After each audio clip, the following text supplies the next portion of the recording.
Hi hello ನಮಸ್ತೆ ಸ್ನೇಹಿತರೆ. Target coaching centre Vijayapura YouTube ತರಗತಿಗೆ ಸುಸ್ವಾಗತ ಸ್ನೇಹಿತರೆ. ತಮಗೆಲ್ಲರಿಗೂ ಗೊತ್ತಿರ್ಬೋದು, ಕಳೆದ ಒಂದು ತಿಂಗಳಿನಿಂದ ಅಧ್ಯಾಯವಾರು ಇದೇ ಯೂಟ್ಯೂಬ್ ಚಾನಲ್ನಲ್ಲಿ ಇಂಗ್ಲೀಷ್ ತರಗತಿಗಳು ನಿಮಗಾಗಿ ಉಚಿತವಾಗಿ ಕೊಡುವಂತಹ ಪ್ರಯತ್ನ ಟಾರ್ಗೆಟ್ ಕೋಚಿಂಗ್ ಸೆಂಟರ್ ವಿಜಯಪುರ ಸಂಸ್ಥೆ ಮಾಡ್ತಾ ಇದೆ. ತಮಗೆ ಯಾರಿಗಾದರೂ ಇಂಟ್ರೆಸ್ಟೆಡ್ ಇದ್ದರೆ ತಾವು ಈ ಒಂದು ಆಫ್ಲೈನ್ ತರಗತಿಗಳಿಗೆ ಕೂಡ ನೀವು ಜಾಯ್ನ್ ಆಗಬಹುದು.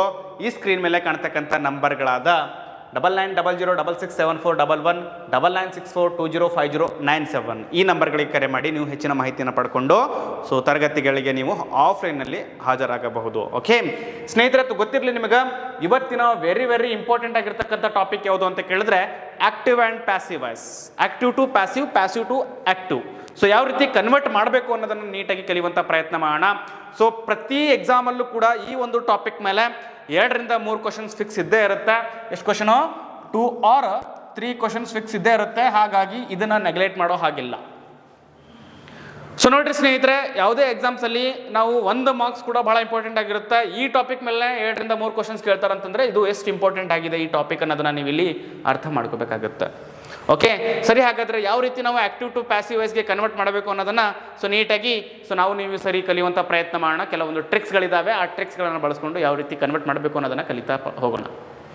ಇಲ್ಲಿ ನೋಡ್ರಿ, ಆಕ್ಟಿವ್ ವಾಯ್ಸ್ ಏನಿರುತ್ತೆ, ಆಕ್ಟಿವ್ ವಾಯ್ಸಲ್ಲಿ ಕೆಲವೊಂದು ಫಾರ್ಮುಲಾ ಇದೆ. ಆ ಫಾರ್ಮುಲಾ ಏನು ಹೇಳುತ್ತೆ ಅಂತಂದರೆ ಸಬ್ಜೆಕ್ಟ್ ಇರುತ್ತೆ, ವರ್ಬ್ ಇರುತ್ತೆ, ನೆಕ್ಸ್ಟ್ ಆಬ್ಜೆಕ್ಟ್ ಇರುತ್ತೆ. Subject plus verb plus object ಇರುತ್ತೆ. ಇದು ಸಬ್ಜೆಕ್ಟ್ ವರ್ಬ್ ಆಬ್ಜೆಕ್ಟ್, ಇದು ಆಕ್ಟಿವ್ ವಾಯ್ಸ್ ಅಂತ ಹೇಳಿ ಕರಿತೀವಿ ಇದನ್ನು. ಆಕ್ಟಿವ್ ವಾಯ್ಸ್ ಯಾವ ವಾಯ್ಸು? Active voice. ಅದೇ ಪ್ಯಾಸಿವ್ ವಾಯ್ಸ್ಗೆ ಬಂದರೆ ಸಬ್ಜೆಕ್ಟ್ ಲಾಸ್ಟಿಗೆ ಬರುತ್ತೆ, ಆಬ್ಜೆಕ್ಟ್ ಫಸ್ಟಿಗೆ ಬರುತ್ತೆ. ಅಂದರೆ completely opposite, completely X method ಅಂತ ಹೇಳಿ ಕರಿತೀವಲ್ಲ, ಒಂದು ರೀತಿ ಯಾವ ರೀತಿ ಮ್ಯಾಥಮೆಟಿಕ್ಸ್ನಲ್ಲಿ ಎಕ್ಸ್ ಮೆಥಡ್ ಮಾಡ್ತೀವಲ್ಲ, ಉಲ್ಟಾ, ಕಂಪ್ಲೀಟ್ಲಿ ಉಲ್ಟಾ ಆ ಥರ. ಸಬ್ಜೆಕ್ಟು ಲಾಸ್ಟಿಗೆ ಬರುತ್ತೆ. ಓಕೆ, ವರ್ಬ್ ಏನು ಬರುತ್ತೆ? ಫಸ್ಟಿಗೆ ಬರುತ್ತೆ. ಇಲ್ಲಿ ಬಂದಿದೆ ನೋಡ್ರಿ, ಆಬ್ಜೆಕ್ಟ್ ವರ್ಬ್ ಪ್ಲಸ್ ಸಬ್ಜೆಕ್ಟ್. ಆದರೆ ಈ ಆಬ್ಜೆಕ್ಟ್ನ ಮಧ್ಯದಲ್ಲಿ, ಇಟ್ ಮೀನ್ಸ್ ಆಬ್ಜೆಕ್ಟ್ ಮತ್ತು ವರ್ಬ್ ಮಧ್ಯದಲ್ಲಿ ಒಂದು ಹೆಲ್ಪಿಂಗ್ ವರ್ಬ್ ಬರುತ್ತೆ.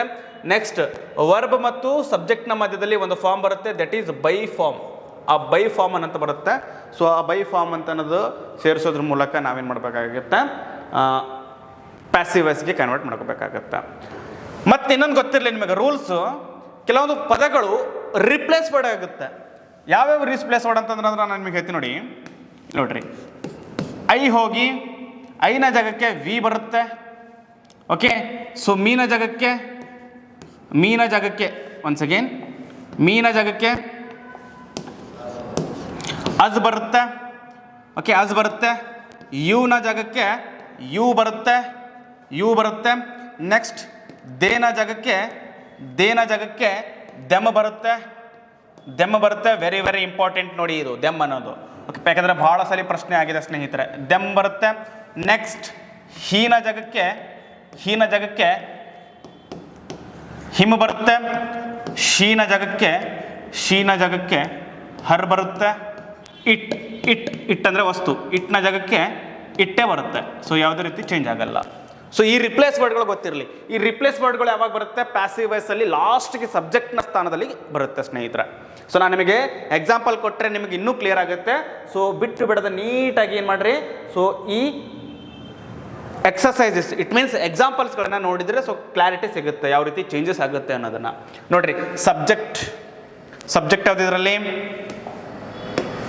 Subject verb plus object. Subject ಆಯಿತು, ವರ್ಬ್ ಆಯಿತು, ಆಬ್ಜೆಕ್ಟ್ ಆಯಿತು. ಹೌದಾ? ನೋಡ್ರಿ. ಆದರೆ ಇದರಲ್ಲಿ ನೋಡ್ರಿ, ಫಸ್ಟಿಗೆ ಏನು ಬರುತ್ತೆ? ಆಬ್ಜೆಕ್ಟ್ ಬರುತ್ತೆ. ಒಂದು ಹೆಲ್ಪಿಂಗ್ ವರ್ಬ್ ಬರುತ್ತೆ ಅಂತ ಹೇಳಿದ್ದೀನಿ ನಾನು. ಇಲ್ಲಿ ನೋಡ್ರಿ, ಹೆಲ್ಪಿಂಗ್ ವರ್ಬ್ ಬಂತ, ಮಧ್ಯದಲ್ಲಿ ವರ್ಬ್ ಮತ್ತು ಆಬ್ಜೆಕ್ಟ್ನ ಮಧ್ಯದಲ್ಲಿ ಏನು ಬಂತು? ಒಂದು ಹೆಲ್ಪಿಂಗ್ ವರ್ಬ್ ಬರುತ್ತೆ ಅಂತ ಹೇಳಿದ್ದೀನಿ. ನೆಕ್ಸ್ಟ್ ವರ್ಬ್ ಬರುತ್ತೆ. ನೆಕ್ಸ್ಟ್ ಬೈ ಫಾರ್ಮ್ ಬರುತ್ತೆ. By form. ನೆಕ್ಸ್ಟ್ ಏನು ಬರುತ್ತೆ? ಸಬ್ಜೆಕ್ಟ್ ಬರುತ್ತೆ ಲಾಸ್ಟಿಗೆ. ಈ ಫಾರ್ಮುಲಾ ನೀವು ಇಲ್ಲಿ ಅಪ್ಲೈ ಮಾಡಬೇಕಾಗುತ್ತೆ ಸ್ನೇಹಿತರೆ. ಓಕೆ, ನೆಕ್ಸ್ಟ್ ನೋಡಿ ಸ್ನೇಹಿತರೆ, ವೆರಿ ಇಂಪಾರ್ಟೆಂಟ್ ಆಗಿರ್ತಕ್ಕಂಥದ್ದು. ಓಕೆ, ಯಾವ ರೀತಿ ಚೇಂಜಸ್ ಆಗುತ್ತೆ ಅನ್ನೋದನ್ನ ನಾನು ನಿಮಗೆ ಇವಾಗ ಹೇಳ್ತೀನಿ ನೋಡಿ. ಇಲ್ಲಿ ನೋಡಿ, ಅಣ್ಣ ಪೇಂಟೆಡ್ ದ ಹೌಸ್. ಇದು ಆಕ್ಟಿವ್ ವಾಯ್ಸ್ ಇದೆ. ಪ್ಯಾಸಿವ್ ವಾಯ್ಸ್ಗೆ ಕನ್ವರ್ಟ್ ಮಾಡುವಾಗ ನಾನು ನೋಡ್ರಿ, the house was painted by Anna, ಸುತ್ತಿ ಬಳಸಿ ಮಾತನಾಡೋದು. The house was painted, the house was painted by Anna. So ಸುತ್ತಿ ಬಳಸಿ ಮಾತನಾಡೋದು ನಾವು ಪ್ಯಾಸಿವ್ ವಾಯ್ಸ್ ಅಂತ ಹೇಳಿ ಕರಿತೀವಿ. ನೆಕ್ಸ್ಟ್ ಇನ್ನೊಂದು ಎಕ್ಸಾಂಪಲ್ ಕೊಟ್ಟಿದ್ದಾರೆ ನೋಡ್ರಿ. The teachers always answers the students questions.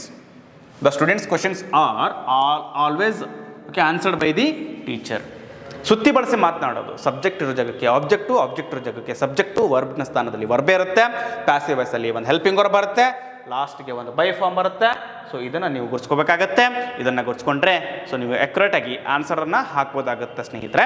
ಇದನ್ನು ನೀವು ಅರ್ಥ ಮಾಡ್ಕೊಂಡ್ಬಿಡಿ. ನೆಕ್ಸ್ಟ್ ಇನ್ನೊಂದು ನೋಡ್ರಿ, ಅಲಿ ಅನ್ನೋದು ಸಬ್ಜೆಕ್ಟ್, ಪೋಸ್ಟೆಡ್ ಅನ್ನೋದು verb. So the video online ಅಂತ ಅನ್ನೋದೇನಾಗುತ್ತೆ, ದ ವಿಡಿಯೋ ಅನ್ನೋದೇನಾಗುತ್ತೆ ಆಬ್ಜೆಕ್ಟ್ ಆಗುತ್ತೆ. ಫಸ್ಟಿಗೆ ಆಬ್ಜೆಕ್ಟ್ ತಗೊಳ್ರಿ, ಒಂದು ಹೆಲ್ಪಿಂಗ್ ವರ್ಬ್ ತಗೊಳ್ರಿ, ವರ್ಬ್ ತಗೊಳ್ರಿ. Okay, the video was posted, the video was posted, ಆಬ್ಜೆಕ್ಟನ್ನು ಹಾಕೊಂಡಿವಿ, ಹೌದಾ, ಹಾಕೊಂಡಿದ್ವಿ ನೋಡ್ರಿ. ನೆಕ್ಸ್ಟ್ ಒಂದು ಹೆಲ್ಪಿಂಗ್ ವರ್ಬ್ ಬರುತ್ತೆ, ಬಂದಿದೆ. ಓಕೆ, ನೆಕ್ಸ್ಟ್ ಹೆಲ್ಪಿಂಗ್ ವರ್ಬ್ ಬರುತ್ತೆ, ಪೋಸ್ಟೆಡ್ ಅನ್ನೋದು verb, online by Ali, by ಅನ್ನೋ ಫಾರ್ಮ್ ಸೇರಿಸ್ರಿ. ನೆಕ್ಸ್ಟ್ ಸಬ್ಜೆಕ್ಟನ್ನು ಸೇರಿಸ್ಕೊಳ್ರಿ. ಸೊ ಲಾಸ್ಟಿಗೆ ಸೊ ಆನ್ಲೈನ್ ಅನ್ನೋ ಪದದ ಜೊತೆಗೆ ಸೊ ಬೈ ಅನ್ನೋ ಫಾರ್ಮ್ ಸೇರಿಸಿದ್ರೆ ಇದಕ್ಕೆ ಏನಾಗುತ್ತೆ, ಸರಿಯಾದ ಪ್ಯಾಸಿವ್ ವಾಯ್ಸ್ ಆಗುತ್ತೆ ಸ್ನೇಹಿತರೆ. ಇದನ್ನು ನೀವು ನೀಟಾಗಿ ಅರ್ಥ ಮಾಡ್ಕೊಂಡಿದ್ರೆ so active to passive, passive to active ಆಗಿ ಕನ್ವರ್ಟ್ ಮಾಡಬಹುದು. ಸೊ ಕಂಪ್ಲೀಟ್ಲಿ ಇದು ಟೆನ್ಸಸ್ ಟಾಪಿಕ್ಕಿಗೆ ರಿಲೇಟೆಡ್ ಆಗಿದೆ ನೋಡ್ರಿ. ಯಾವ ಟಾಪಿಕ್ಕು? ಟೆನ್ಸಸ್ ಟಾಪಿಕ್ಕಿಗೆ ಕಂಪ್ಲೀಟ್ಲಿ ರಿಲೇಟೆಡ್ ಆಗಿರ್ತಕ್ಕಂಥ ಒಂದು ಟಾಪಿಕ್ ಯಾವುದು ಅಂತ ಕೇಳಿದ್ರೆ ಅದು active to passive voice, passive to active voice. Okay, so next ಮುಂದುವರೆದ ಭಾಗ ಡಿಸ್ಕಸ್ ಮಾಡೋಣ. ಹಾಗಾದ್ರೆ ಇಲ್ಲಿ ನೋಡ್ರಿ, ವೆರಿ ವೆರಿ ಇಂಪಾರ್ಟೆಂಟ್ ಆಗಿರ್ತಕ್ಕಂಥದ್ದು ಒನ್ಸ್ ಅಗೇನ್ ಇಲ್ಲಿದೆ ನೋಡಿ. ಸೊ ರಿಪ್ಲೇಸ್ ಮಾಡಿ ಹೇಳಿದಲ್ಲ, ಐ ಹೋಗಿ ಮೀ ಆಗುತ್ತೆ, ವಿ ಹೋಗಿ ಅಸ್ ಆಗುತ್ತೆ, ಯು ಹೋಗಿ ಏನಾಗುತ್ತೆ ಯುವೇ ಆಗುತ್ತೆ. ನೆಕ್ಸ್ಟ್ ಹಿ ಹೋಗಿ ಏನಾಗುತ್ತೆ ಹಿಮ್ ಆಗುತ್ತೆ. ನೆಕ್ಸ್ಟ್ ಶಿ ಹೋಗಿ ಹರ್ ಆಗುತ್ತೆ, ದೇ ಹೋಗಿ ದೆಮ್ ಆಗುತ್ತೆ ಸ್ನೇಹಿತರೆ. ಸೊ ಇಷ್ಟು ಮಾಹಿತಿ ನೀವು ಅರ್ಥ ಮಾಡ್ಕೋಬೇಕಾಗುತ್ತೆ. Okay, is it clear? So clear ಆದರೆ ಐ ಥಿಂಕ್ ನಿಮಗೆ ತರಗತಿ ಇಷ್ಟ ಆದರೆ ಎಲ್ಲ ಸ್ನೇಹಿತರಿಗೆ ಕೂಡ ಏನು ಮಾಡಬೇಕು, ಈ ಲಿಂಕನ್ನು ಶೇರ್ ಮಾಡೋದ್ರ ಮೂಲಕ ಹೆಚ್ಚೆಚ್ಚು ವಿದ್ಯಾರ್ಥಿಗಳಿಗೆ ಈ ಲಿಂಕನ್ನು ಶೇರ್ ಮಾಡಬೇಕಾಗತ್ತೆ ಸ್ನೇಹಿತರೆ, ದಯವಿಟ್ಟು. ಓಕೆ, ಇಲ್ಲಿ ನೋಡ್ರಿ, ನೆಕ್ಸ್ಟ್ ಇನ್ನೊಂದು ಕೆಲವೊಂದು ಎಕ್ಸಾಂಪಲ್ಸ್ಗಳನ್ನು ಡಿಸ್ಕಸ್ ಮಾಡ್ತಾ ಹೋಗೋಣ. ಓಕೆ ನೋಡ್ರಿ, ಸಬ್ಜೆಕ್ಟ್ ಎಲ್ಲಿ ಆಕ್ಟಿವ್ ವಾಯ್ಸಲ್ಲಿ ಫಸ್ಟ್ ಯಾವಾಗಲೂ ಸಬ್ಜೆಕ್ಟ್ ಇರುತ್ತೆ. ಅದೇ ಪ್ಯಾಸಿವ್ ವಾಯ್ಸಲ್ಲಿ ಉಲ್ಟಾ ನೋಡ್ರಿ. ನಾನು ನಿಮಗೊಂದು ಸ್ಲೈಡ್ ಮಾಡ್ತೀನಿ ನೋಡ್ರಿ, ಇಲ್ಲಿ ನೀಟಾಗಿ ಇಲ್ಲಿ ಅರ್ಥ ಮಾಡಿಸ್ತೀನಿ ನೋಡ್ರಿ ನಿಮಗೆ.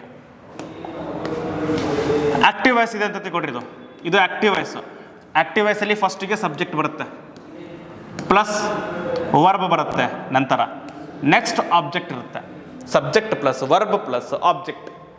ಸೊ ಪ್ಯಾಸಿವ್ ವಾಯ್ಸಲ್ಲಿ ನೋಡ್ರಿ, ಫಸ್ಟ್ಗೆ ಆಬ್ಜೆಕ್ಟ್ ಇರುತ್ತೆ, ಅಂದರೆ ಉಲ್ಟಾ ನಾನು ಹೇಳ್ತೀನಿ ನಿಮಗೆ ಇನ್ನೂ ನೀಟಾಗಿ. ಪ್ಲಸ್ ಹೆಲ್ಪಿಂಗ್ ವರ್ಬ್ ಇರುತ್ತೆ ಇದರಲ್ಲಿ ಒಂದು. ಪ್ಯಾಸಿವ್ ವಾಯ್ಸಲ್ಲಿ ಹೆಲ್ಪಿಂಗ್ ವರ್ಬ್ ಕಂಪಲ್ಸರಿ ಇರುತ್ತೆ ಸ್ನೇಹಿತರೆ. ನೆಕ್ಸ್ಟ್ ಹೆಲ್ಪಿಂಗ್ ವರ್ಬ್ ಆದ ನಂತರ ವರ್ಬ್ ಇರುತ್ತೆ, ಪ್ಲಸ್ ಬೈ ಫಾರ್ಮ್ ಇರುತ್ತೆ, ಪ್ಲಸ್ ಸಬ್ಜೆಕ್ಟ್ ಇರುತ್ತೆ. It means completely opposite. It means X ಮೆಥಡನ್ನು ಇಲ್ಲಿ ಯೂಸ್ ಮಾಡಬೇಕಾಗುತ್ತೆ.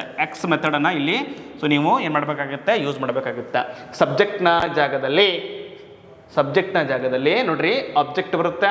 ಓಕೆ, ಆಬ್ಜೆಕ್ಟ್ನ ಜಾಗದಲ್ಲಿ ಏನು ಬರುತ್ತೆ, ಆಬ್ಜೆಕ್ಟ್ನ ಜಾಗದಲ್ಲಿ ಇಲ್ಲಿ ಪ್ಯಾಸಿವ್ ವಾಯ್ಸಲ್ಲಿ ಸಬ್ಜೆಕ್ಟ್ ಬರುತ್ತೆ ಸ್ನೇಹಿತರ.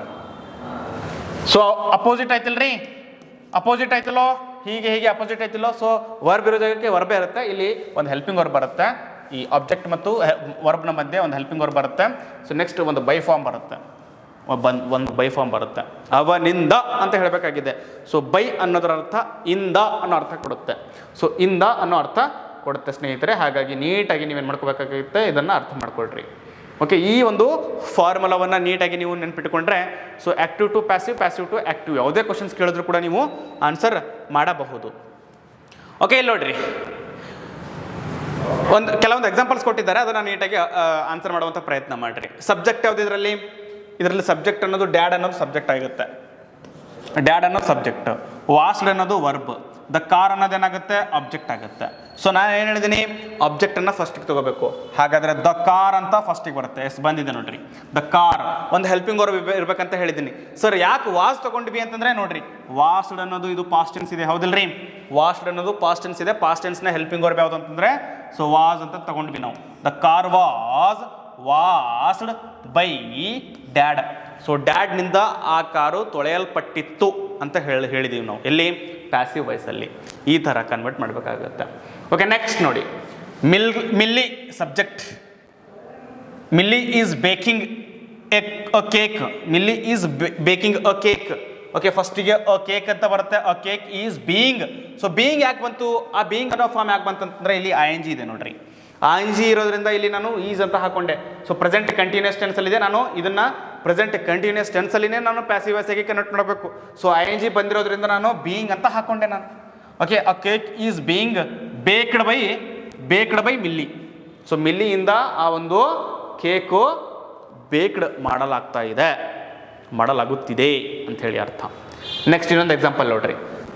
They wore a sweater. Okay ನೋಡ್ರಿ, ಫಸ್ಟಿಗೆ ಏನು ಮಾಡ್ಕೋಬೇಕು?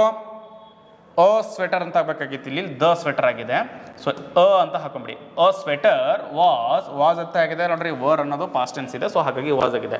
ಅ sweater was worn by them ಅಂತ ಹೇಳಿ. ಓಕೆ ನೋಡ್ರಿ, ಇಲ್ಲಿ ದೇ ಬಂದಿರೋದ್ರಿಂದ ಲಾಸ್ಟಿಗೆ ಏನು ಮಾಡಿದ್ರು ಅವರು? ದೆಮ್ ಅಂತ ಹಾಕೊಂಡ್ರು. ದೇ ಬಂದಿರೋದ್ರಿಂದ ಇಲ್ಲಿ ಲಾಸ್ಟಿಗೆ ಅವ್ರು ಏನು ಮಾಡ್ಕೊಂಡ್ರು? ಸೊ ದೆಮ್ ಅಂತ ಹಾಕೊಂಡ್ರು. ಅರ್ಥ ಆಯ್ತಲ್ರಿ? ಸೊ ಇಷ್ಟೇ, ಇದಕ್ಕಿಂತ ಕಾಂಪ್ಲಿಕೇಟೆಡ್ ಆಗಿ ಭಾಳ ಕಾಂಪ್ಲಿಕೇಟೆಡ್ ಮಾಡ್ಕೊಳ್ಳೋ ಅವಶ್ಯಕತೆ ಇಲ್ಲ. ಇಂಗ್ಲೀಷ್ ಗ್ರಾಮರ್ ಅನ್ನೋದು very very easy. Not only easy, English grammar is a very very easy. So when will to take concentration on in this subject, so then it will very easy subject. Okay, ಅರ್ಥ ಆಯ್ತಾ? So ಯಾವಾಗ ನೀವು ಇದ್ರ ಮೇಲೆ ಜಾಸ್ತಿ concentrate ಮಾಡ್ತಿರೋ, so ಆವಾಗ ಈ ಒಂದು ಸಬ್ಜೆಕ್ಟು ನಿಮ್ಗೆ ಈಸಿ ಆಗ್ಲಿಕ್ಕೆ ಸೊ ಅರ್ಥ ಆಗುತ್ತೆ ಸ್ನೇಹಿತರೆ. ಓಕೆ, ನೆಕ್ಸ್ಟ್ ನೋಡ್ರಿ, ಇನ್ನೊಂದು ಕೆಲವೊಂದು ಎಕ್ಸಾಂಪಲ್ಸ್ ಇದಾವೆ. Active voice versus passive voice sentences. Active voice and passive voice ಕೆಲವೊಂದು ಎಕ್ಸಾಂಪಲ್ಸ್ ಕೊಟ್ಟಿದ್ದಾರೆ. ಸೊ ಇದನ್ನು ನೀವು ನೀಟಾಗಿ ಬಿಡಿಸ್ಕೊಳ್ಳುವಂಥ ಪ್ರಯತ್ನ ಮಾಡಬೇಕು. ಸೊ ಪ್ರಾಕ್ಟೀಸ್ ಮಾಡಿ, ಎಷ್ಟು ಪ್ರಾಕ್ಟೀಸ್ ಮಾಡ್ತೀರೋ ಅಷ್ಟು ಪರ್ಫೆಕ್ಟಾಗಿ ಆನ್ಸರ್ಗಳನ್ನು ಬಿಡಿಸುವಂಥ ಪ್ರಯತ್ನ ಆಗುತ್ತೆ. ಪ್ರೆಸೆಂಟ್ ಟೆನ್ಸಲ್ಲಿ ಇರ್ತಕ್ಕಂಥದ್ದನ್ನು ನೋಡೋಣ ಫಸ್ಟ್ಗೆ. ಬೇಕ್ಸ್ ನೋಡ್ರಿ, ಬೇಕ್ಸ್ ಅಂತ ಯಾಕೆ ಬಂತು? ಥರ್ಡ್ ಪರ್ಸನ್ ಸಿಂಗುಲರ್ ಇರೋದ್ರಿಂದ ನಾನು ಬೇಕ್ಸ್ ಅಂತ ಮಾಡಿದೆ. Bakes a cake. A cake is baked by ಹರ್ ಆಗಬೇಕಿದೆ. ಅ ಕೇಕ್ ಆಯಿತು, ಈಸ್ ಆಯಿತು. ಸೊ ಈ ಕೇಕ್ ಈಸ್ ಬೇಕ್ಡ್ ಬೈ ಹರ್ ಆಗಿದೆ ನೋಡ್ರಿ. ಸಬ್ಜೆಕ್ಟ್ ಇರೋ ಜಾಗಕ್ಕೆ ಅಬ್ಜೆಕ್ಟ್ ಬಂತು. ಓಕೆ, ವರ್ಬ್ ಇರೋ ಜಾಗಕ್ಕೆ ವರ್ಬೇ ಇದೆ, ಒಂದು ಹೆಲ್ಪಿಂಗ್ ವರ್ಬನ್ನ ತಗೊಂಡ್ರು. Okay, so next by form ಸೇರಿಸಿದ್ರು, ನೆಕ್ಸ್ಟ್ ಶಿ ಜಾಗಕ್ಕೆ ಹರ್ ಸೇರಿಸಿದ್ರು ಅಷ್ಟೇ. ನೆಕ್ಸ್ಟ್ ಇನ್ನೊಂದು ಎಕ್ಸಾಂಪಲ್ ನೋಡ್ರಿ.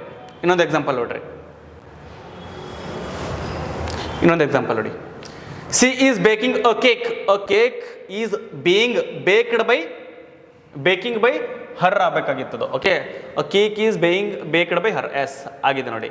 ಸೊ ಸರಿಯಾದ ಉತ್ತರ. ನೆಕ್ಸ್ಟ್ ಪ್ರೆಸೆಂಟ್ ಪರ್ಫೆಕ್ಟ್ ಒಳಗಡೆ ನೋಡೋಣ. She has baked a cake ಅಂತ ಆಕ್ಟಿವ್ ವಾಯ್ಸಲ್ಲಿದೆ. A cake has been baked by her. So ಅರ್ಥ ಆಯ್ತಾ? ಸೊ ನೋಡ್ರಿ, ಹ್ಯಾಸ್ ಅಂತ ಅನ್ನೋದು ಪರ್ಫೆಕ್ಟ್ ಟೆನ್ಸ್ದ ಒಂದು ಹೆಲ್ಪಿಂಗ್ ವರ್ಬ್ ಇದು. ಸೊ ಬೀನ್ ಅನ್ನೋ ಫಾರ್ಮ್ ಸೇರಿಸಲೇಬೇಕಲ್ಲಿ. Next she baked a cake. So past simple ಪಾಸ್ಟಲ್ಲಿ she baked a cake. A cake was baked by her ಆಗುತ್ತೆ ಸ್ನೇಹಿತರೆ. ಸೊ ಇಷ್ಟು ನೀವು ಅರ್ಥ ಮಾಡ್ಕೋಬೇಕಾಗತ್ತೆ ಯಾವ ರೀತಿ ಚೇಂಜಸ್ ಆಗ್ತಾ ಇದೆ ಇದರಲ್ಲಿ ಅಂತ ಅನ್ನೋದನ್ನ. ಓಕೆ, ಅರ್ಥ ಇಲ್ಲತ್ತದ? ಓಕೆ, ನೆಕ್ಸ್ಟ್ ನೋಡ್ರಿ. C was baking a cake. A cake was being baked by ಹರ್. ಅರ್ಥ ಆಗ್ತದ? ಒಂದು ಎಕ್ಸಾಂಪಲ್ ಸಾಕ್ರಿ ಎಲ್ಲವನ್ನ ತಿಳ್ಕೊಳ್ಳಿಕ್ಕೆ.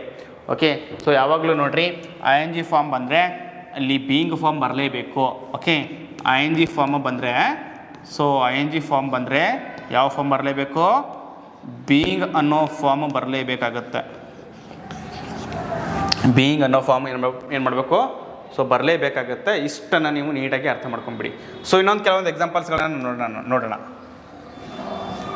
ಇಲ್ಲಿ ನೋಡಿ, she had baked a cake. She had baked a cake. A cake had been cake. She had been baked by her. Next she will bake a cake. A cake will be ಯಾವುದಕ್ಕೂ ಕೂಡ ನಾವು will be ಅಂತಲೇ ಹಾಕಬೇಕು. A cake will be baked by her. Next she is going ING ಬಂದಿದೆ ಅಂತಂದರೆ ನೋಡ್ರಿ, ಅರ್ಥ ಮಾಡ್ಕೋಬೇಕು ಇಲ್ಲಿ. ಸೊ ಒಂದು ಫಾರ್ಮ್ ಬರುತ್ತೆ. C is going to bake a cake. A cake is going to be baked by her. So ಈ ರೀತಿ ಚೇಂಜ್ ಆಗ್ತಾ ಇದೆ. ಸೊ ನೀಟಾಗಿ ಇದನ್ನು ಅರ್ಥ ಮಾಡ್ಕೊಂಬಿಡಿ. ಸೊ ನೆಕ್ಸ್ಟ್ ಮುಂದಿನ ಕ್ಲಾಸಲ್ಲಿ ಇದ್ರ ಬಗ್ಗೆ ಡಿಸ್ಕಸ್ ಮಾಡ್ತೀನಿ. ಸ್ವಲ್ಪ pro level active voice to passive ವಾಯ್ಸನ್ನು ಡಿಸ್ಕಸ್ ಮಾಡ್ತಾ ಹೋಗೋಣ. I must make a cake. A cake must be made. Okay, a cake must be made ಆಗುತ್ತೆ ಸ್ನೇಹಿತರೆ. ಓಕೆ, ಸೊ ಅರ್ಥ ಆಗ್ತಿದ್ದನ ಯಾವ ರೀತಿ ಚೇಂಜಸ್ ಆಗ್ತಾ ಇದೆ ಅಂತ ಅನ್ನೋದು. ಸೊ ನೋಡ್ರಿ, ಸೊ ಪ್ರತಿಯೊಂದು ಎಕ್ಸಾಮಲ್ಲಿ ನಾನು ನಿಮಗೆ ಪದೇ ಪದೇ ಪ್ರತಿಯೊಂದು ಕ್ಲಾಸಲ್ಲಿ ಇದ್ರ ಬಗ್ಗೆ ಹೇಳ್ತಾ ಇರ್ತೀನಿ ಸ್ನೇಹಿತರೆ. ಸೊ ಹಾಗಾಗಿ ನೀಟಾಗಿ ಇದನ್ನು ಅರ್ಥ ಮಾಡ್ಕೊಂಡ್ಬಿಡಿ. ಸೊ ನೋಡ್ರಿ ಸ್ನೇಹಿತರೆ, ಪ್ರತಿಯೊಂದು ಎಕ್ಸಾಮಲ್ಲಿ ಸೊ ಸುಮಾರು ಯಾವುದೇ ಸ್ಟೇಟ್ ಗೌರ್ಮೆಂಟ್ ಎಕ್ಸಾಮ್ ಆದರೆ ಸೊ ಎಷ್ಟು ಕ್ವಶನ್ಸು, ಸ್ಟೇಟ್ ಗೌರ್ಮೆಂಟ್ ಎಕ್ಸಾಮ್ಸ್ ಆದರೆ ಸೊ ಇಂಗ್ಲೀಷ್ ಗ್ರಾಮರ್ಗೆ ಸಂಬಂಧಪಟ್ಟಂತೆ ಸೊ 35 ಕ್ವಶನ್ಸ್ಗಳನ್ನು ಕೇಳಿರ್ತಾರೆ. ಈ 35 ಕ್ವಶನ್ಸ್ಗಳಲ್ಲಿ ನೀವು 32 ಕ್ವಶನ್ಸ್ಗಳಾದರೂ ಟಚ್ ಮಾಡಲೇಬೇಕು. ಅಂದರೆ ಮಾತ್ರ ನೀವು ಒಂದು ಸೆಲೆಕ್ಷನ್ ಲಿಸ್ಟ್ನಲ್ಲಿ ಉಳಿಲಿಕ್ಕೆ ಸಾಧ್ಯ ಆಗುತ್ತೆ. ಹೌದಾ ಸರ್? ಯಾವ ರೀತಿ 32 ಕ್ವಶನ್ಸ್ಗಳಿಗೆ ಟಚ್ ಮಾಡಬೇಕು ಸ್ನೇಹಿತರೆ? ನಾವು ಯೂಟ್ಯೂಬ್ ಕ್ಲಾಸಲ್ಲಿ ಸೊ ಥಿಯರಿ ರೂಪದಲ್ಲಿನೇ ಏನು ಮಾಡ್ತಾ ಇದ್ದೀವಿ, ಥಿಯರಿ ರೂಪದಲ್ಲಿನೇ ಎಲ್ಲರಿಗೂ ಉಪಯುಕ್ತ ಆಗಲಿ ಅನ್ನೋ ಉದ್ದೇಶದಿಂದ ಥಿಯರಿ ರೂಪದಲ್ಲಿ ಕ್ಲಾಸಸ್ಸನ್ನು ಕೊಡುವಂಥ ಪ್ರಯತ್ನ ಮಾಡ್ತಾ ಇದ್ದೀವಿ. ಸೊ MCQsಗಳನ್ನ ಡಿಸ್ಕಸ್ ಮಾಡೋಣ ಮುಂದಿನ ದಿನಮಾನಗಳಲ್ಲಿ. ಬಟ್ ಇವಾಗ ಥಿಯರಿ ಕ್ಲಾಸನ್ನು ನೀಟಾಗಿ ನೋಡ್ಕೊಡ್ರಿ ಅಂತ. ಸೊ ಒಂದೇ ಕಡೆ ನೀಟಾಗಿ ಸೊ ನೋಡ್ರಿ, ಮತ್ತು ಅದಕ್ಕೆ ಸಂಬಂಧಪಟ್ಟಂತೆ ನೋಟ್ಸ್ಗಳು ಕೂಡ ರೆಡಿ ಮಾಡಿಕೊಡ್ರಿ. ನೀವೆಷ್ಟು ಪರ್ಫೆಕ್ಟ್ ಆಗ್ತಿರೋ ಅಷ್ಟು, ಎಷ್ಟು ಪ್ರಾಕ್ಟೀಸ್ ಮಾಡ್ತೀರೋ ಅಷ್ಟು ಪರ್ಫೆಕ್ಟ್ ಆಗ್ತೀವಿ. ಓಕೆ, ಸೊ 35ಯಲ್ಲಿ 32 ತೆಗೆದು ಅಷ್ಟು ಈಸಿ ಅಲ್ಲ ಸ್ನೇಹಿತರೆ. ಅಷ್ಟೇ ಎಫರ್ಟ್ ಬೇಕಾಗುತ್ತೆ ಸ್ನೇಹಿತರೆ. ಎಷ್ಟು ಎಫರ್ಟ್ ಆಗ್ತಿರೋ ಅಷ್ಟು ಅಕ್ಯುರೇಟ್ ಆಗಿರ್ತಕ್ಕಂಥ ರಿಸಲ್ಟ್ ಕೂಡ ಸಿಗುತ್ತೆ ಅನ್ನೋದನ್ನು ನೀವು ಇಲ್ಲಿ ಅರ್ಥ ಮಾಡ್ಕೋಬೇಕಾಗತ್ತೆ. ಓಕೆ, ಇಲ್ಲಿ ಕೆಲವೊಂದು ಇನ್ನೊಂದು ಎಕ್ಸಾಂಪಲ್ ಇದಾವೆ ನೋಡ್ರಿ. ಕೆಲವೊಂದು ಐ ಮೇಕ್ ಅ ಕೇಕ್ ಅಂತ ಇದೆ. Okay, I make a cake ಅಂತ ಇದೆ. ಸೊ ಇದು ಏನಾಗುತ್ತೆ, ಅ cake is made by, a cake is made by me. A cake is made by me. ನೋಡ್ರಿ, ಐ ಅನ್ನೋದು ಐನ ರಿಪ್ಲೇಸ್ ವರ್ಡ್ ಏನಾಗುತ್ತೆ, ಮೀ ಆಗುತ್ತೆ. ನೋಡಿ, ಐನ ರಿಪ್ಲೇಸ್ ವರ್ಡು ಮೀ ಆಗುತ್ತೆ. Next, I am making cake. I am making a cake. A cake is being made by me. Okay, ಪದೇ ಪದೇ ನೀವೆಲ್ಲ ಚಿಕ್ಕವರಲ್ಲ, ನೀವೆಲ್ಲ ತಿಳ್ಕೊಂಡಿರೋದು ಗ್ರ್ಯಾಜುಯೇಟ್ ಪರ್ಸನ್ಸ್ ನೀವೆಲ್ಲ. ಸೊ ಒಂದು ಕಾನ್ಸೆಪ್ಟ್ ಹೇಳಿದ್ರೆ ಸೊ ನೀವು ತಿಳ್ಕೊಳ್ಳುವಂಥ ಪ್ರಯತ್ನ ಮಾಡಬೇಕು. Next, I made a cake. Okay, a cake was made by me. Next, I was making a cake. A cake was being made by me. ಇಷ್ಟೇ, ಬಹಳ ಕಾಂಪ್ಲಿಕೇಟೆಡ್ ಇಲ್ಲ ಇದರಲ್ಲಿ. ನೆಕ್ಸ್ಟ್, ಪ್ರೆಸೆಂಟ್ ಪರ್ಫೆಕ್ಟ್ ಒಳಗಡೆ ನೋಡ್ರಿ, I have made a cake. Okay, a cake has bean made by me. A cake has bean made by me. Next, I have been making a cake. I have been making a cake. ಇಲ್ಲೇನು ಕೊಟ್ಟಿದ್ದಾರೆ, ಅ cake has bean, A cake has bean so made by me. Next, I had made a cake. I had made a cake. A cake had been made by me. A cake had been made by me. Next, ನೋಡ್ರಿ ಸ್ನೇಹಿತರೆ, ಅರ್ಥ ಮಾಡ್ಕೊಂಡ್ಬಿಟ್ರಿ ಯಾವ ರೀತಿ change ಆಗ್ತಾ ಇದ್ದಾವೆ ಅಂತ ಅನ್ನೋದನ್ನು. I will make a cake. Okay, ಫಸ್ಟಿಗೆ ನೋಡ್ರಿ ಸಬ್ಜೆಕ್ಟ್ ಇದೆ, ಸಬ್ಜೆಕ್ಟ್ನ ಸ್ಥಾನದಲ್ಲಿ ಆಬ್ಜೆಕ್ಟ್ ಬರುತ್ತೆ. ನೋಡ್ರಿ, ಆಬ್ಜೆಕ್ಟ್ ಅ ಕೇಕ್. ವಿಲ್ ಇರೋದ್ರಿಂದ ವಿಲ್ ಬಿ ಹಾಕೋಬೇಕು. Will be. ಮೇಕ್ ಇರೋದ್ರಿಂದ ಮೇಡ್ ಹಾಕೊಡ್ರಿ, ಮೇಡ್ ಅಂತ ಬಂತು. ಬೈ ಅಂತ ನಾವು ಫಾರ್ಮ್ ಹಾಕೊಡ್ರಿ, ಮೀ ಹಾಕೊಡ್ರಿ. ಐನ ಜಾಗಕ್ಕೆ ಏನು ಬರುತ್ತೆ, ರಿಪ್ಲೇಸ್ ವರ್ಡು ಮೀ ಬರುತ್ತೆ. So a cake will be made by me. ಪದೇ ಪದೇ ಪದೇ ಹೇಳಲಿಕ್ಕೆ ಸೊ ನೀವು ಹೇಳ್ಕೊಳ್ಳಿಕ್ಕೂ ಹೋಗ್ಬಾರ್ದು, ನಾವು ಹೇಳಲಿಕ್ಕೂ ಹೋಗ್ಬಾರ್ದು. ಸೊ ಒಂದು ಕಾನ್ಸೆಪ್ಟು, ಸೊ ಒಂದು ಕಾನ್ಸೆಪ್ಟಿಗೆ ಎಕ್ಸಾಂಪಲ್ಸ್ ಕೊಟ್ಟರೆ ಇಟ್ ಮೀನ್ಸ್ ಒಂದು ಫಾರ್ಮುಲಾವನ್ನು ನೀವು ಅರ್ಥ ಮಾಡ್ಕೊಂಡ್ರೆ ಉಳಿದೆಲ್ಲ ಕ್ವಶನ್ಸ್ಗಳಿಗೆ ನೀವು ಅರ್ಥ ಮಾಡ್ಕೊಳ್ಳುವಂಥ ಕೆಪಾಸಿಟಿ ಬೆಳೆಸ್ಕೊಂಡಾಗ ಮಾತ್ರ ಇತ್ತೀಚಿನ ಕಾಂಪಿಟೇಟಿವ್ ಎಕ್ಸಾಮ್ಸ್ಗಳನ್ನು ನೀವು ಕ್ರ್ಯಾಕ್ ಮಾಡಬಹುದು ಸ್ನೇಹಿತರೆ. ಓಕೆ, ನೆಕ್ಸ್ಟ್ ಇನ್ನೊಂದು ಲಾಸ್ಟ್ ನೋಡ್ರಿ, I will have made a cake. I will have made a cake. A cake will have been made by me. A cake will have been made by me ಸ್ನೇಹಿತರೆ. Okay, ಅರ್ಥ ಆಯ್ತಾ concept ನಿಮಗೆ? So I think ಈ class ನಿಮಗೆ ಅರ್ಥ ಆಗಿದೆ ಅಂತನ್ನೋ ಆಶಾಭಾವನೆಯೊಂದಿಗೆ ಇವತ್ತಿನ ಕ್ಲಾಸನ್ನು ಏನು ಮಾಡ್ತಾ ಇದ್ದೀನಿ, ಸೊ ಇಲ್ಲಿಗೆ ಮುಕ್ತಾಯ ಮಾಡುವಂಥ ಪ್ರಯತ್ನ ಸೊ ಮಾಡ್ತಾ ಇದ್ದೀವಿ ಸ್ನೇಹಿತರೆ. ನೋಡ್ರಿ, ಯಾವುದೇ ಎಕ್ಸಾಮ್ಸಲ್ಲಿ 35 ಕನ್ನಡ ಇರುತ್ತೆ, 35 ಇಂಗ್ಲೀಷ್ ಇರುತ್ತೆ, 30 ಕಂಪ್ಯೂಟರ್ ಇರುತ್ತೆ. ಸೊ ನೋಡ್ರಿ, ಸೊ ನಾವು ಸೆಲೆಕ್ಷನ್ ಆಗಬೇಕು ಅಂತಂದರೆ ಈ ಮೂರು ಕ್ವಶನ್ ಪೇಪರ್ಗಳಲ್ಲಿ ನಾವು ಹೆಚ್ಚು ಅಂಕ ಮಾಡಿದಾಗ ಮಾತ್ರ ಸಾಧ್ಯ ಆಗುತ್ತೆ. ಸೊ 30ಯಲ್ಲಿ 30 ತಗೊಂಡ್ರು ನೋ ಪ್ರಾಬ್ಲಮ್, 35ಅಲ್ಲಿ ಕನ್ನಡದಲ್ಲಿ 30 ತಗೊಂಡ್ರು ನೋ ಪ್ರಾಬ್ಲಮ್, ಕಂಪ್ಯೂಟ್ರಲ್ಲಿ ಒಂದು 5 ಮಾರ್ಕ್ಸ್ ಬಿಡ್ರಿ. ಸೊ 25ನ ತಗೊಳ್ರಿ, ಎಷ್ಟಾಗುತ್ತೆ 85 ಆಗುತ್ತೆ. 30 30 60 60 25 85. ಸೊ 85 ಇದರಲ್ಲಿ ಆದರೆ 85 ಕಮ್ಯುನಿಕೇಷನ್ ಪೇಪರ್ನಲ್ಲಿ ಆದರೆ ಕಮ್ಯುನಿಕೇಷನ್ ಪೇಪರ್ನಲ್ಲಿ 85 ಮಾಡಿಕೊಂಡ್ರೆ, ಸೊ ಜಿ ಕೆ ಪೇಪರಲ್ಲಿ 50 ಮಾಡಿಕೊಂಡ್ರು ಕೂಡ, ಓಕೆ 50 ಮಾಡಿಕೊಂಡ್ರು ಕೂಡ ನೋಡ್ರಿ 50 + 85 ಎಷ್ಟಾಗುತ್ತೆ ಕೌಂಟ್ ಮಾಡಿರಿ. ಓಕೆ ಕೌಂಟ್ ಮಾಡಿರಿ, 5 ಹಾಕ್ಕೊಳ್ರಿ. ನೆಕ್ಸ್ಟ್ 8 135. ಸೊ 130 ಆಗುತ್ತೆ, 135 ಆಗುತ್ತೆ, 135 ಆಗುತ್ತೆ ಸ್ನೇಹಿತರೆ ನೋಡ್ರಿ. ಸೊ 135 ಡಿಸ್ಟ್ರಿಕ್ಗೆ ಟಾಪ್ 10 ಸೆಲೆಕ್ಟ್ ಆಗುವಂಥ ಚಾನ್ಸಸ್ ಇರುತ್ತೆ. ಓಕೆ ಅರ್ಥ ಮಾಡ್ಕೊಡ್ರಿ. ಇತ್ತೀಚಿನ ದಿನಮಾನಗಳಲ್ಲಿ ಕ್ವಶನ್ಸ್ ಪೇಪರ್ಗಳು ಹೆವಿ ಡೆಪ್ತ್ ಆಗಿ ಕೇಳ್ತಾ ಇದ್ದಾರೆ. ಯಾವುದೇ ಕಮ್ಯುನಿಕೇಷನ್ ಪೇಪರ್ ಆಗಿರ್ಬೋದು, ಇಲ್ಲ ಅಂತಂದರೆ ಅದು ಥಿಯರಿ ರೂಪದಾಗ ಆಗಿರ್ಬೋದು, it means G K paper ಆಗಿರ್ಬೋದು. ಸೊ ಯಾವುದೇ ಎಲ್ಲ ಕ್ವಶನ್ಸ್ಗಳು ಎಲ್ಲ ಕೇಳ್ತಿರೋದು ಅಪ್ಲೈಡ್ ಮಾಡಿ ಕೇಳ್ತಿದ್ದಾರೆ. ಸೊ ನೀವು ಹೆಚ್ಚೆಚ್ಚು ಪ್ರಾಕ್ಟೀಸ್ ಮಾಡಿ ನೀವು ನೀಟಾಗಿ ಓದ್ಕೊಂಡ್ರೆ ಇತ್ತೀಚಿನ ಎಕ್ಸಾಮ್ಗಳನ್ನು ನೀವು ಕ್ರ್ಯಾಕ್ ಮಾಡ್ಬೋದು. ಇಲ್ಲ ಅಂತಂದರೆ ಯಾವುದೇ ಎಕ್ಸಾಮ್ಸ್ಗಳನ್ನ ನೀವು ಕ್ರ್ಯಾಕ್ ಮಾಡ್ಲಿಕ್ಕೆ ಸಾಧ್ಯ ಇಲ್ಲ ಸ್ನೇಹಿತರೆ. ಸೊ ಅರ್ಥ ಮಾಡ್ಕೊಡ್ರಿ. ದಯವಿಟ್ಟು ನೀಟಾಗಿ ಒಂದು ಕಡೆ ನೋಟ್ಸನ್ನು ಮಾಡಿಕೊಡ್ರಿ ಪ್ರತಿನಿತ್ಯ. ಸೊ ನೀಟಾಗಿ ನೋಟ್ಸ್ ಮಾಡಿಕೊಂಡ್ರು ರಿವಿಸನನ್ನು ಮಾಡಿಕೊಡ್ರಿ. ನಿಮಗೆ ಕಂಪ್ಲೀಟ್ಲಿ ಅರ್ಥ ಆಗುವಂಥ ಸಾಧ್ಯತೆ ಹೆಚ್ಚಾಗಿರುತ್ತೆ ಸ್ನೇಹಿತರೆ. ಜೊತೆಗೆ ನಿಮ್ಮೆಲ್ಲ ಸ್ನೇಹಿತರಿಗೆ ಕೂಡ ಈ ಒಂದು ಕ್ಲಾಸ್ನ ಲಿಂಕನ್ನು ಶೇರ್ ಮಾಡಿದ್ದೆ ಆದರೆ ಭಾಳ ಅನುಕೂಲ ಆಗುತ್ತೆ. ಅವರಿಗೂ ಕೂಡ ಕ್ಲಾಸಸ್ ರೀಚ್ ಆಗುತ್ತೆ. ಬಡ ವಿದ್ಯಾರ್ಥಿಗಳಿಗೂ ಕೂಡ ಕ್ಲಾಸ್ ರೀಚ್ ಆಗಬೇಕು ಅಂತ ಉದ್ದೇಶದಿಂದಾಗಿ ಫ್ರೀಯಾಗಿ ಯೂಟ್ಯೂಬ್ನಲ್ಲಿ ಥಿಯರಿ ಕ್ಲಾಸ್ ರೂಪದಲ್ಲಿ ಮಾಡುವಂಥ ಪ್ರಯತ್ನ ನಮ್ಮ ಟಾರ್ಗೆಟ್ ಕೋಚಿಂಗ್ ಸೆಂಟರ್ ವತಿಯಿಂದ ನಡೀತಾ ಇದೆ. ಅದಕ್ಕೆ ತಾವು ಕೂಡ ಕೈ ಜೋಡಿಸಿದ್ರೆ ಮಾತ್ರ ಈ ಒಂದು ಕೆಲಸ ಕಂಪ್ಲೀಟಾಗಿ ಮುಗಿಯುತ್ತೆ ಅನ್ನೋ ಒಂದು ಉದ್ದೇಶದೊಂದಿಗೆ ಇವತ್ತಿನ ಕ್ಲಾಸನ್ನು ಇಲ್ಲಿಗೆ ಎಂಡ್ ಮಾಡ್ತಾ ಇದ್ದೀನಿ.